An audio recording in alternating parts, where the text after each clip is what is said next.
Hello साथियों, स्वागत है आप सभी का आपके अपने YouTube channel CDP queen Himanshu ma'am पर। मेरा नाम है रवि और आप मेरे साथ कर रहे हैं अपनी सीटेट के लिए पेडागोजी क्लासेस, जो कि आती है 15 नंबर की। और 15 नंबर जो बाकी के बचते हैं वो आते हैं आपके गद्य और पद्य से।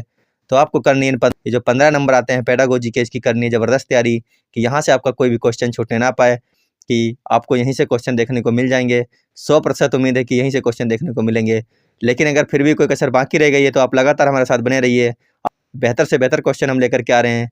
तो आज की क्लास रहने वाली ज़बरदस्त। तो चलिए शुरू करते हैं अपनी आज की क्लास। देखते हैं आज का पहला क्वेश्चन क्या हो जाएगा। तो एक बार क्लास को शुरू करने से पहले सभी लोग वीडियो को कर देंगे शेयर और जोड़ लीजिए सभी साथियों को एक बार। उसके बाद में करते हैं आज की क्लास का धुआं। देखते हैं पहला क्वेश्चन है, प्राथमिक स्तर पर बच्चों को भाषा सिखाने का सर्वोपरि उद्देश्य है। आपको बताना है कि प्राथमिक स्तर पर बच्चों को भाषा सिखाने का सर्वोपरि उद्देश्य क्या है। पहला ऑप्शन है मुहावरों लोकोक्तियों का ज्ञान प्राप्त करना। दूसरा है कहानी कविताओं को दोहराने की कुशलता का विकास करना। तीसरा है तेज प्रवाह के साथ पढ़ने की योग्यता का विकास करना। चौथा ऑप्शन है अपनी बात को दूसरे के समक्ष अभिव्यक्त करने की कुशलता का विकास करना। तो सभी को आंसर करना है क्वेश्चन नंबर 1 का। जितने साथी लोग हमारे साथ में जुड़ चुके हैं सभी लोग वीडियो को शेयर करके सभी को जोड़ लें साथ में। मज़ा आएगा क्लास को करने में। देखते हैं कि कौन कितने आंसर कर पा रहा है आज की इस क्लास में। बहुत ही अच्छे क्वेश्चन लेकर के आए हैं। सारे के सारे क्वेश्चन आए हुए हैं या फिर आने की संभावना है। तो बताइए इसका हो जाएगा ऑप्शन नंबर, जो लोग कर रहे हैं 4 उनका सबका बिल्कुल सही। अपनी बात को दूसरे के समक्ष अभिव्यक्त करने की कुशलता का विकास करना क्या कहलाता है, प्राथमिक स्तर पर बच्चों को भाषा सिखाने का सर्वोपरि उद्देश्य हो जाता है। ऑप्शन नंबर 4 है बिल्कुल सही। आगे देखते हैं, लिखना क्या है। एक बेहद जटिल प्रक्रिया है। दूसरा है एक अनिवार्य कुशलता है जिसे जल्दी प्राप्त किया जाना है। तीसरा है एक तरह की बातचीत है। चौथा है एक अत्यंत यांत्रिक प्रक्रिया है। तो बताइए लिखना क्या है। क्वेश्चन नंबर 2 का सभी लोग आंसर करेंगे। जितने साथी लोग भाई बहन दोस्त बंधु नए जुड़ रहे हैं चैनल पर, सभी लोग चैनल को सब्सक्राइब कर लीजिए अपनी टीचर की बेहतरीन तैयारी के लिए। चाहे आप किसी भी स्टेट से हों, किसी भी राज्य से हों, हर तरीके की आपको क्लासें करवाई जाएंगी, यहाँ पर नियमित रूप से करवाई जाएंगी। बस आप अपने स्टेट का नाम और अपने एग्ज़ाम का नाम लिख करके भेज दीजिए, आपको सारी क्लासें यहाँ पर उपलब्ध करा दी जाएंगी। क्वेश्चन नंबर 2 का बताइए लिखना क्या हो जाएगा। तो यहाँ पर जो लोग दे रहे हैं ऑप्शन नंबर 3 उनका सबका हो जाएगा बिल्कुल सही। लिखना एक तरीके की बातचीत होती है। कैसा क्या है, लिखना भी एक तरीके की बातचीत है। ऑप्शन नंबर सी यानी कि 3 बिल्कुल हो जाएगा सही। आगे देखते हैं, क्वेश्चन है कक्षा 1 के बच्चे अपने डॉट डॉट एवं डॉट डॉट से प्राप्त बोलचाल की भाषा के अनुभवों को लेकर ही विद्यालय आते हैं। तो आपको बताना है कक्षा 1 के बच्चे अपने डॉट डॉट एवं डॉट डॉट से प्राप्त बोलचाल की भाषा के अनुभवों को लेकर ही विद्यालय आते हैं। पहला है घर परिवार पड़ोसी। दूसरा है घर परिवार परिवेश। तीसरा है घर परिवार और दोस्तों। चौथा है घर परिवार और टीवी। तो आपको बताना है इनमें कौन सा हो जाएगा ऑप्शन सही। क्वेश्चन नंबर 3 का सभी लोग कीजिए आंसर एक बार।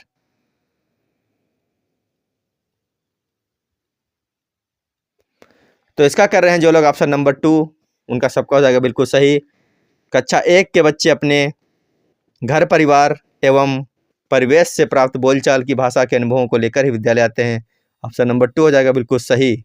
देखते हैं क्वेश्चन नंबर 4। 5 है, इनमें से कौन सा प्राथमिक स्तर पर हिंदी भाषा शिक्षण का उद्देश्य नहीं है।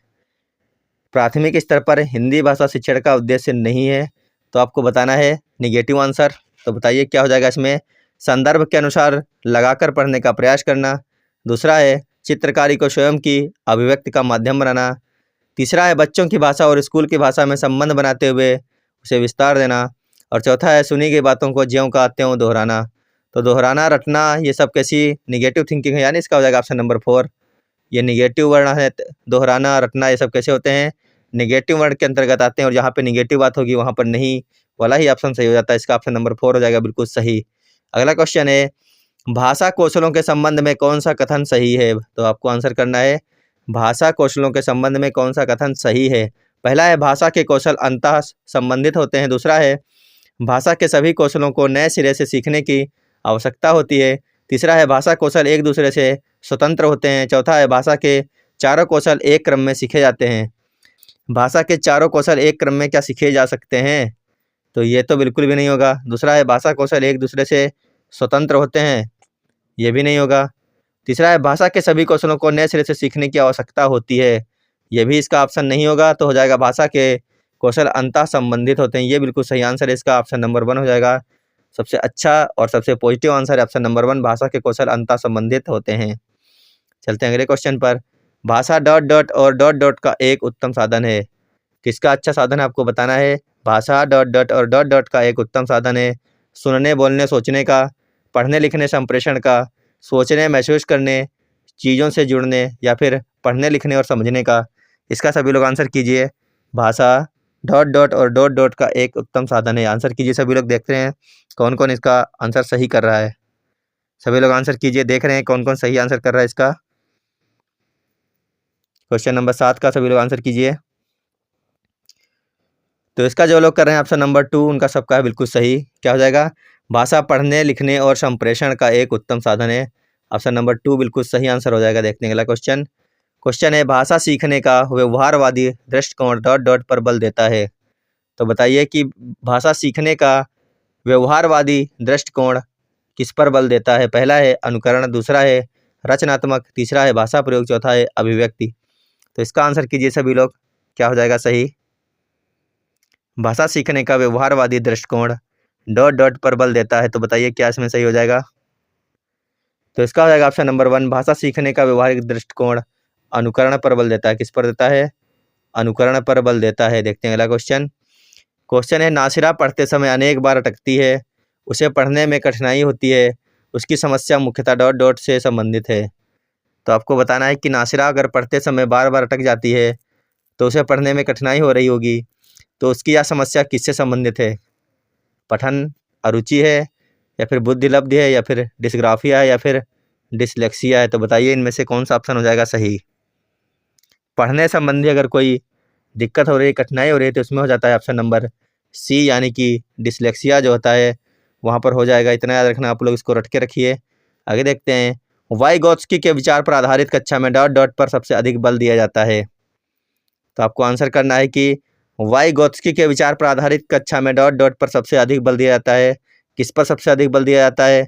कविता दोहराने पर, कहानी सुनने पर, कार्य पत्रकों पर या फिर परस्पर अंतःक्रिया पर। सभी लोग इसका आंसर कीजिए। 10 सेकंड का टाइम है सभी के पास में। सभी लोग आंसर करेंगे इसका।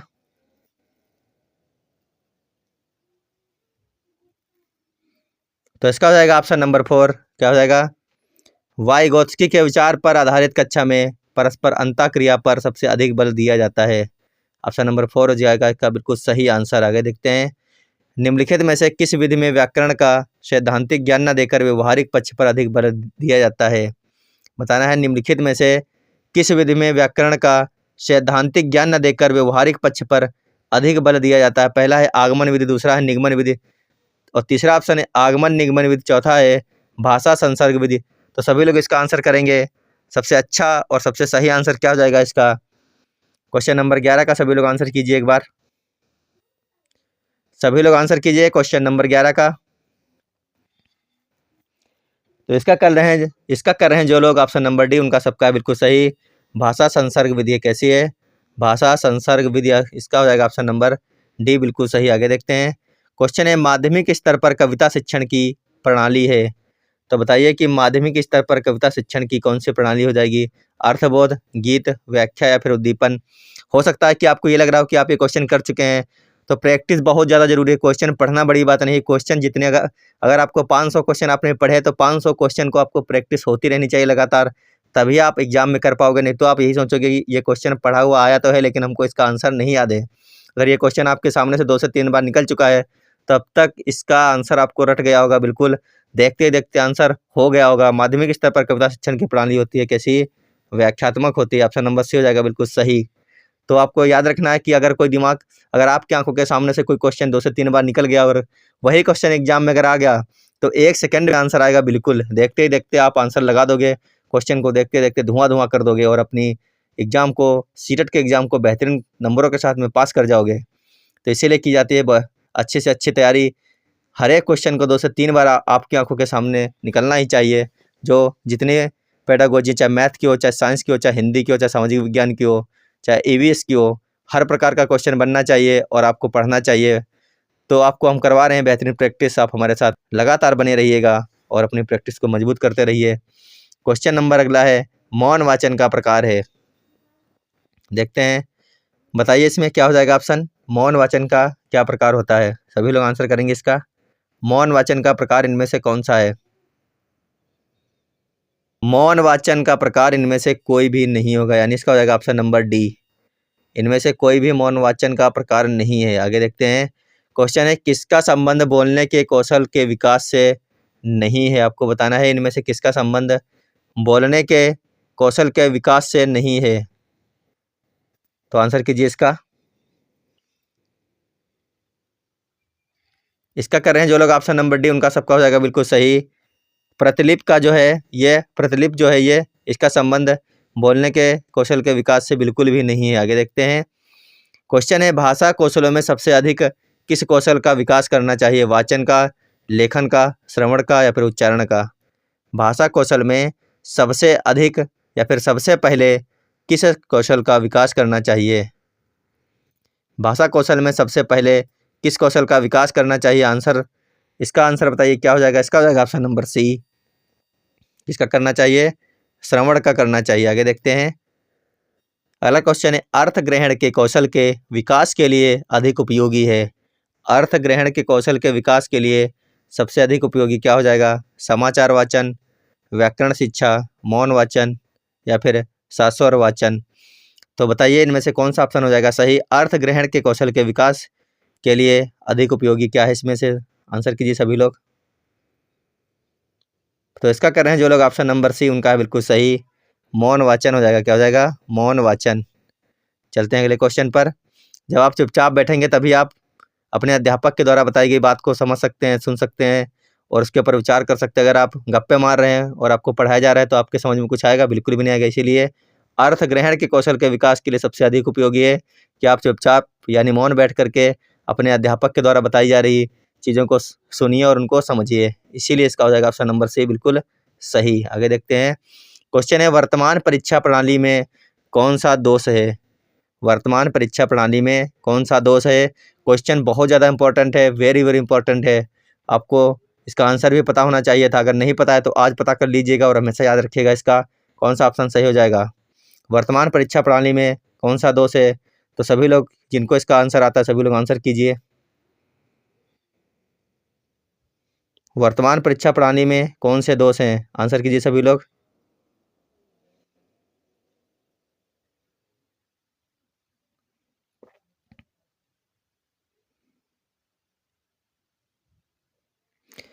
तो इसका हो जाएगा ऑप्शन नंबर डी। इसमें संपूर्ण पाठ्यक्रम के अध्ययन की आवश्यकता नहीं रहती है। यह विद्यार्थी द्वारा अर्जित योग्यता का सही मूल्यांकन नहीं करती है। इसके अंकन की कोई सुनिश्चित मापदंड नहीं है। यानी इसका हो जाएगा ऑप्शन नंबर डी। ये सभी आज की यानी वर्तमान परीक्षा प्रणाली के दोष रहने वाले हैं। ये तीनों दोष हैं वर्तमान परीक्षा प्रणाली के, यानी ऑप्शन नंबर डी इसका बिल्कुल सही हो जाएगा। आगे देखते हैं।